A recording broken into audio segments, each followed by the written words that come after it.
The Wyoming territory stretched wide under the spring sun of 1882 as Coraly Harlow scrubbed the Blackwell ballroom floor on her knees, her fingers red and raw. 6 months ago, she was the daughter of a respected rancher. Now she was a cleaning girl, invisible to everyone who walked past her. Dust clung to her faded dress, and her hair kept falling loose from the bun she tried to keep neat. No one looked at her. No one cared. She used to matter once. Her family had owned 200 acres of good land. Her mother taught her reading and embroidery. Her father taught her how to sit straight in company, how to speak like she belonged. And Pierce Vancewood, the banker's son, had courted her for months, speaking of a warm home and a future in town. But drought stole their cattle. Debt swallowed their land. Fever took her mother. Grief finished her father. And Pierce walked away the moment Coraly had nothing left. Now she scrubbed floors, hauling water, and polishing silver to keep her aunt fed. She dunked the brush into the bucket again, jaw tight, trying not to think of everything she'd lost. "Found you," a warm voice said. Coraly turned to see Brina Ashford standing in the doorway, hands on her hips, her freckled face lit with excitement. Brina worked in the kitchen and had been Coraly's closest friend since childhood. "I'm working," Coraly said. "You're always working," Brina replied. "But not tonight. You're coming to the spring ball with me." Coraly froze. "Absolutely not." "Yes." Brina knelt beside her and took the brush from Coraly's hand. "You already have the night off," Mrs. Holloway approved it, "and I brought you a dress." "I don't belong in that ballroom," Coraly whispered. "You do," Brina said softly. "You just forgot." And for the first time in months, hope flickered inside Coraly. A small, trembling hope she didn't know what to do with. She let Brina pull her up. 2 hours later, Coraly stood in front of a cracked mirror in the servants' quarters. The dress Brina brought was simple black, with long sleeves and careful mending. It fit her better than anything she'd worn in months. Brina smiled at her from the doorway. "You look beautiful," quote. Coraly swallowed hard. "I'm scared." "You survived losing everything," Brina whispered. "You can survive one dance." They walked together into the glowing ballroom. Chandeliers sparkled overhead. Music filled the air. Women in silk gowns twirled across polished floors. Men in polished boots laughed near crystal glasses. Coraly gripped her hands together, staying close to the wall. Then she saw him, Pierce Vancewood, standing tall beside his new fiancée, a girl with pearls at her throat and perfect curls. Pierce looked exactly the same. Charming, confident, cruel in all the ways only she knew. He turned and saw her. His smile sharpened like a knife. He walked toward her, Tamsin Redmond at his side. Coraly's heart hammered painfully in her chest. "Well, well," Pierce said. "Coraly Harlow, I heard you were scrubbing floors here, but I didn't believe it."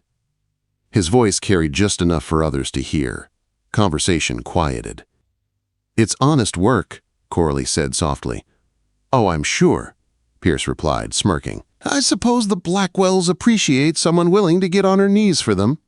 Laughter rippled. Coraly felt heat burn her cheeks. Brina stepped forward in anger, but Coraly quickly held her back.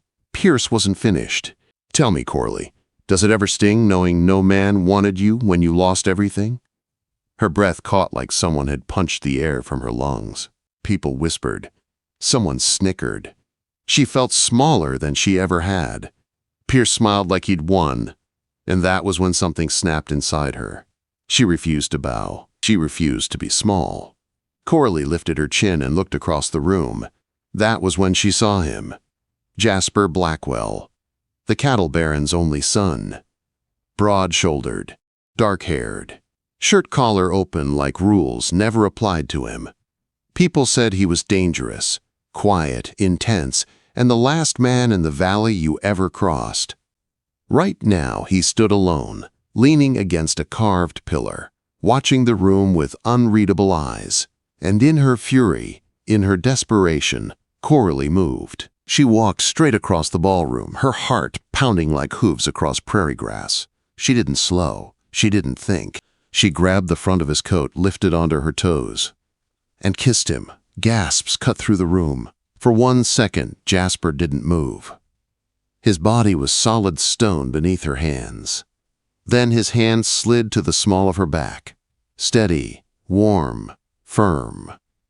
He kissed her back with quiet strength, grounding her, anchoring her when she felt she was drowning. When she finally pulled away, every person in the ballroom was staring. Especially Pierce. Coraly turned to him and said clearly, her voice steady, despite her racing heart, "He's my betrothed." The ballroom erupted in whispers. Pierce stepped back, stunned into silence. Tamsin froze beside him. People covered their mouths in shock. Coraly clung to Jasper's coat, knees weak. Jasper hadn't said a word. Then his low voice brushed her ear like a warning. "You and I need to talk." Outside on the veranda, lantern light glowed softly while the prairie wind whispered. Coraly stood gripping the railing, her whole body trembling. Jasper stood a few steps away, arms crossed, watching her with dark, calm eyes. "You want to explain what just happened?" he asked. Coraly's voice shook. "He humiliated me. I wanted to humiliate him back." "So you kissed me," Jasper said, one brow rising, then announced, "We're engaged." In front of the entire valley. She closed her eyes in shame. "Yes, I'm sorry, I'll fix it. I'll tell everyone it was a mistake." "No," Jasper said quietly. "You can't take it back." Her breath caught. "You tied yourself to me tonight," Jasper said. "And now people will expect a wedding." Coraly's heart nearly stopped. "I'll tell you the rest," Jasper said, stepping closer, his voice low and steady. "Tomorrow." The prairie wind carried his words through the night. "We're in this now, Coraly. What if the lie you told to save your pride became the one truth you could no longer live without?" Coraly barely slept that night. Her thoughts kept circling the same terrifying truth. She had tied herself to Jasper Blackwell in front of the entire valley. By sunrise, everyone would know. Rumors would spread. Expectations would grow. There would be no pretending it didn't happen. When Mrs. Holloway knocked on her door at dawn and said, "Mr. Blackwell wants you in the library," Coraly felt her stomach twist into knots. She walked through the quiet halls with shaking hands. The library doors stood open, and Jasper sat inside, one leg crossed over the other, a ledger open on the table beside him. He looked up when she entered. His face held no anger, no confusion, only an unreadable calm. "Close the door," he said. Coraly did. "Sit." She sat across from him, her back straight, her fingers twisting in her lap. Jasper studied her for a long moment, and she forced herself not to look away. "You announced we're engaged," he said. "Now we have to deal with what comes next." "I'll fix it," Coraly whispered. "I'll tell people it was a misunderstanding. No," Jasper said firmly. "You can't." Quote. Her breath caught. "You kissed me in front of ranchers, bankers, merchants, every influential person in the valley," Jasper continued. "They saw it. They heard it. They will not forget it." Coraly's throat tightened. "Then what are we supposed to do?" Jasper leaned forward, elbows resting on his knees. "We make it real." Her breath stilled. "Real?" "For now," Jasper said, "a temporary arrangement, a bargain. You play the part of my fiancé. I give you protection, stability, your aunt's security. You help quiet gossip about why I'm still unmarried. You regain your standing. And when the time is right, we decide how to end it cleanly." Coraly stared at him. It was too much, too fast, too unbelievable. "You would do all that for me?" "For both of us," Jasper corrected. "It benefits me too." Coraly's heart pounded. "And if I say no?" Jasper held her gaze.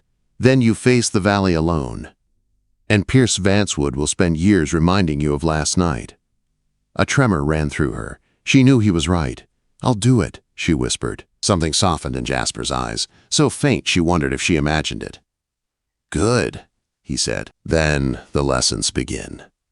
That morning, Coraly was moved from the servants' quarters to a quiet guest room on the second floor. The bed was soft, the curtains were clean, the window overlooked the stables. It didn't feel real.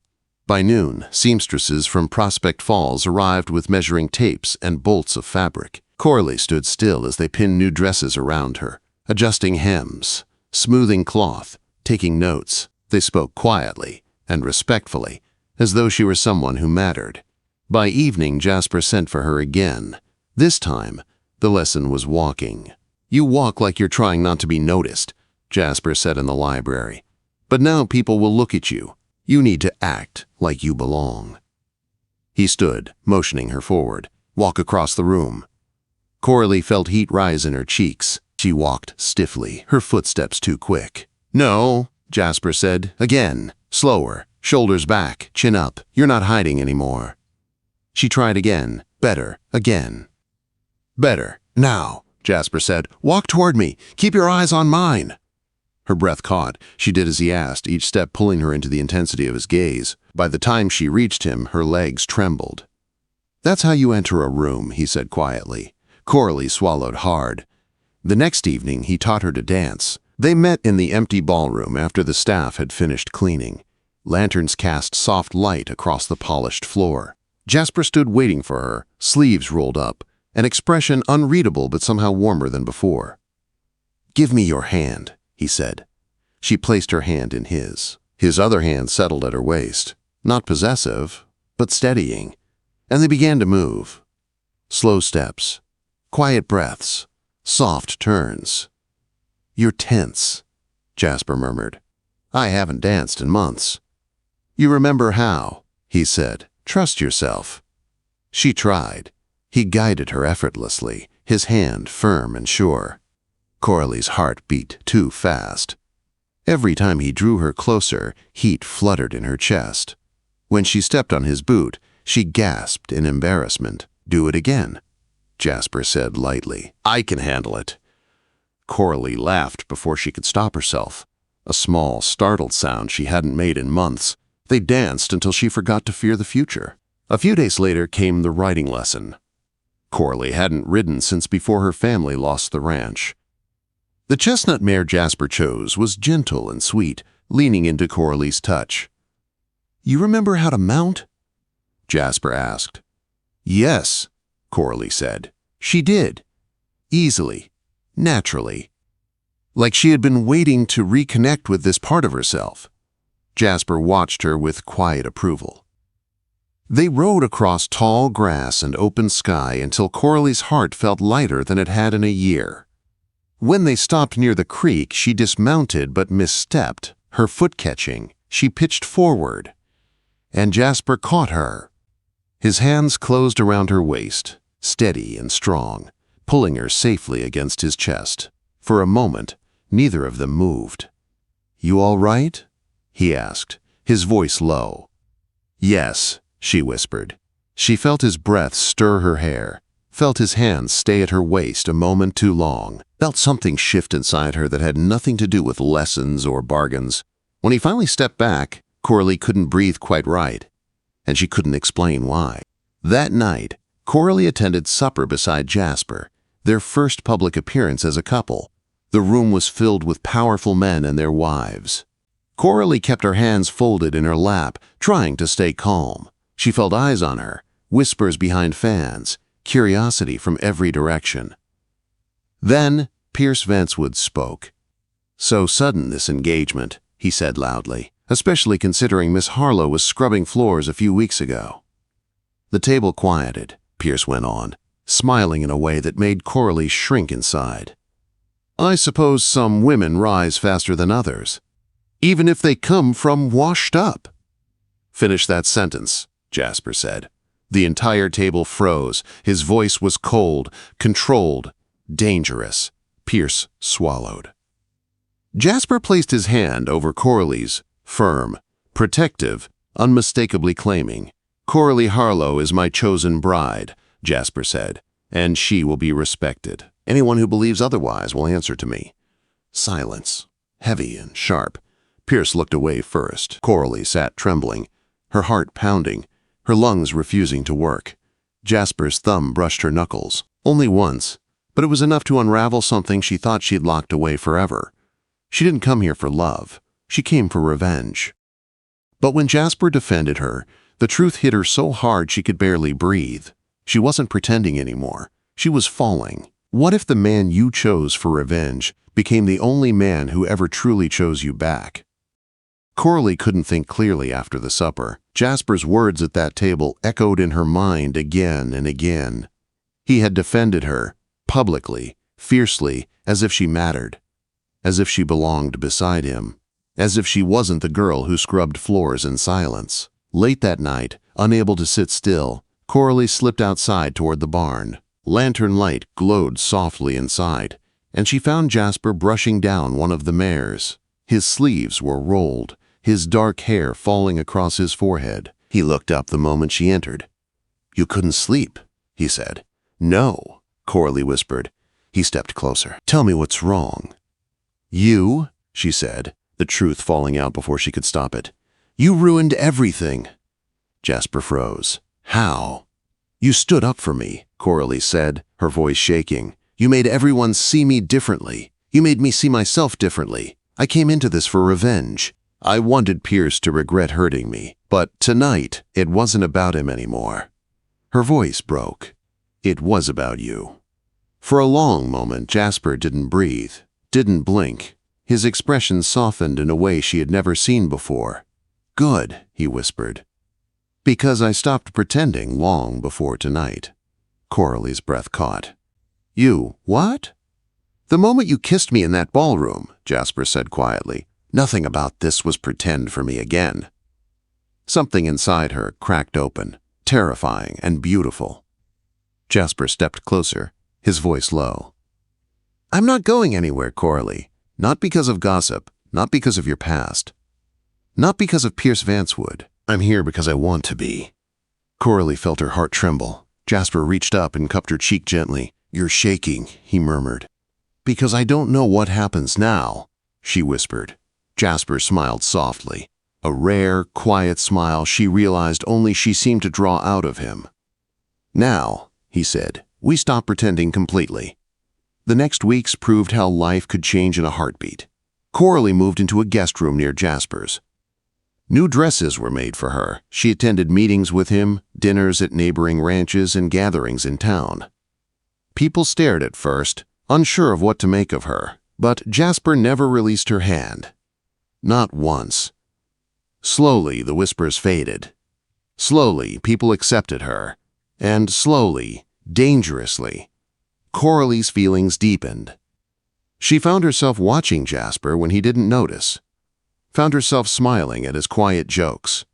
Found herself trusting the way he looked at her when she felt unsure. Jasper, without trying, had become the safest place she'd ever known. Then came the letter. It arrived without a return name. The handwriting was sloppy. The words inside were worse. "Your mother was a traitor. Ask Jasper's father what she did. Ask why your family really lost everything." Coraly's hands trembled as she read it. Pain and confusion knotted inside her. That night at supper, she forced herself to ask Barrett Blackwell directly, "Did you know my mother?" The entire table fell quiet.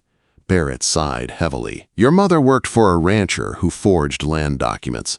When the truth came out, your family was dragged into the scandal. Your father never knew." The ground shifted beneath Coraly's feet. She excused herself, stumbling into the library. Tears burned her eyes. Shame, fear, and sorrow crashed over her all at once. She sank into a chair and covered her face. A moment later, Jasper walked in. Without a word, he knelt in front of her and gently pulled her hands away. "Talk to me," he said softly. Coraly's voice cracked. "Everyone will know. They'll say I'm like her. They'll say you made a mistake choosing me." Jasper shook his head. "I don't care what they say." "You should," Coraly whispered. "This could ruin you." "No," Jasper said firmly. "It won't, because you are not your mother, and I know exactly who you are." Coraly's tears fell faster. "You're the woman who walked into my ballroom with her chin high," Jasper said. "The woman who refused to be small. The woman who fought her way back from nothing." His voice softened even more. "You were never a mistake. You're the only thing I've been sure about in years." Coraly broke then, quietly, helplessly, and Jasper wrapped his arms around her, holding her while she cried. For the first time since the letter, she felt steady again. But trouble wasn't done with them. 2 weeks later, Jasper's rivals, angry that he refused to sell them land, used Coraly's past to stir trouble. They whispered rumors, spread lies. Then they took things further. Coraly was riding home from visiting Aunt Ma when 3 men blocked the road. Colin Krell stepped forward. "Blackwell needs a reminder that he can't take whatever he wants. And you, sweetheart, are what he wants most." Fear punched through Coraly, but she didn't freeze. She kicked her mare and tried to flee. Hoofbeats thundered, shouts erupted. A hand grabbed her waist and yanked her from the saddle. She hit the ground hard. Before she could scream, a gunshot cracked the air. Everyone froze. Jasper came riding toward them at full gallop, 4 ranch hands behind him. His face burned with fury she had never seen. The men scattered in terror. Jasper was off his horse before it stopped moving. He pulled Coraly into his arms, hands shaking as they checked her for injuries. "Are you hurt?" he demanded. "No," Coraly said, breathless. "I'm fine." "You're safe now," he whispered fiercely. "I've got you." She believed him completely. 3 days later, Jasper found her in the garden. He knelt in front of her, a simple gold ring in his hand. "Marry me," he said quietly. "Not for appearances, not for the arrangement, because I love you, and I want you beside me for the rest of my life." Tears filled Coraly's eyes. "You're sure?" she whispered. "I've never been more sure."